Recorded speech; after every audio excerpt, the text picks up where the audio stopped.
साथियों नमस्कार। कृषि बाजार भरतपुर से मैं हरपाल सिंह। साथियों आज की चर्चा करेंगे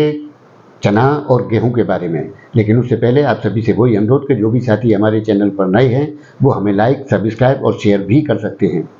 तो साथियों सबसे पहले चने के बारे में चर्चा करते हैं कि सरकार द्वारा चने पर आयात शुल्क समाप्त कर 0% कर दिया गया, जो पहले 40% हुआ करता था, जिसका असर विदेशी बाजारों के साथ साथ घरेलू बाजारों में भी देखने को मिल रहा है।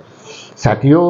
$710 प्रति टन के हिसाब से ऑस्ट्रेलिया में चने के भाव चल रहे थे, जो बढ़कर के $750 बोले जा रहे हैं और विशेषज्ञों का मानना है कि आगामी दौर के अंदर ऑस्ट्रेलिया में $800 तक भी चने के उच्चतर भाव जा सकते हैं। साथियों जैसा कि सरकार ने निर्णय लिया है, जैसा कि पहले दाल दलहन पर सरकार ने स्टॉक लिमिट लगा रखी है, पोर्टल जारी कर रखा है, विशेष प्रकार की व्यवस्थाएं कर रखी हैं और आने वाले दौर के अंदर सरकार और कई प्रकार के प्रयास यानी कि कदम भी उठा सकती है, जिससे कि चने और दाल दलहन के भावों को दबाया जा सके या उन्हें एक दायरे में निश्चित रूप से रखा जा सके। साथियों आने वाले दौर के अंदर जिस प्रकार की स्थितियां पैदा हो रही हैं, उससे लगता है कि चने के भावों में गिरावट की स्थितियां देखने को मिलेंगी, क्योंकि सरकार का जो हथकंडा चल रहा है, सरकार की पैनी नज़र है, जिसके चलते किसी भी प्रकार की मुनाफा वसूली या कालाबाजारी बाजार के अंदर होती है तो सरकार निश्चित रूप से कठोर कदम उठाएगी, जिसके परिणाम बाजारों में देखने को मिल सकते हैं। साथियों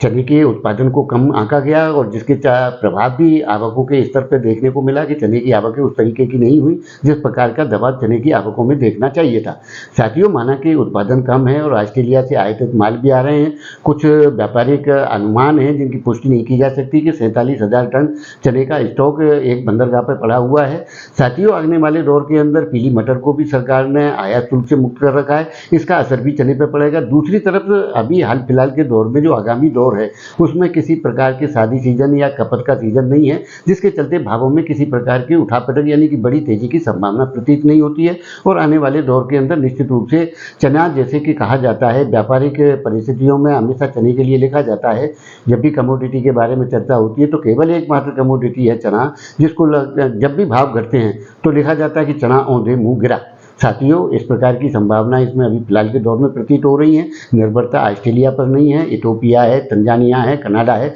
आदि देशों से भी चना और दाल दलहन के आयात किए जाते हैं और उस प्रकार की स्थितियां निश्चित रूप से सरकार इसमें भरसक प्रयास करेगी, क्योंकि सरकार ने बिल्कुल कठोर कदम उठाते हुए जो लोग स्टॉक की सीमा या स्टॉक की स्थितियाँ स्पष्ट नहीं करेंगे या उनके यहाँ ज़्यादा कालाबाजारी जैसी स्थितियाँ मिलेंगी तो उनके लाइसेंस निरस्तीकरण की कार्यवाही भी सरकार कर सकती है। तो साथियों इस वक्त चने के अंदर मुनाफा वसूली की जानी चाहिए और आगामी दौर के अंदर निश्चित रूप से घटे भाव में चना फिर मिलेगा, लेकिन जिसका पेट खाली होगा चना वही ले पाएगा। तो साथियों फिलहाल के दौर में आप सभी को सलाह दी जाती है, मेरी व्यक्तिगत राय है कि चने के अंदर मुनाफा वसूली करनी चाहिए और आने वाले दौर के अंदर तत्परता रखनी चाहिए कि चना कितना घटता है। जानकारों का मानना है कि चना 5,000 रुपये के निचले स्तर तक भी आ सकता है। तो साथियों निश्चित रूप से जो 800-900 रुपये की तेजी चने के अंदर आई है उसमें मुनाफा वसूली की जाए, ऐसी मेरी इसमें व्यक्तिगत राय है आपके लिए।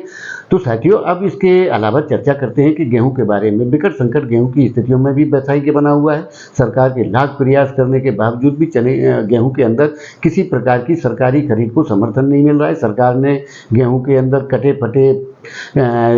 पिचके हुए या टूटे हुए या सिकुड़े हुए गेहूं कि मैं विशेष प्रकार की रियायतें किसानों को दी हैं, लेकिन उसके बावजूद भी किसान गेहूं को मंडियों के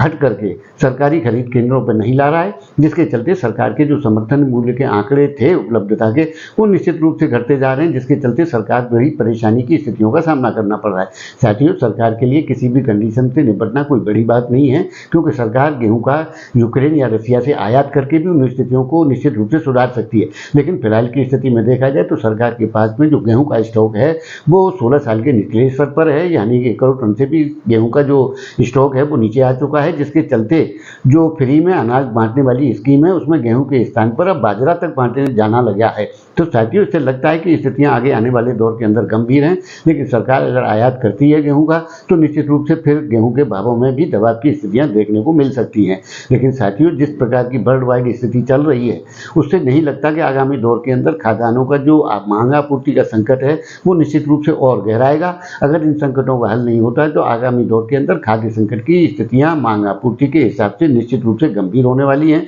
ऐसा इसमें प्रतीत होता है। तो साथियों आपको हमारी जानकारियां कैसी लगती हैं हमें कमेंट करके जरूर बताएं। तब तक के लिए कृषि बाजार की ओर से आप सभी का बहुत बहुत आभार, धन्यवाद।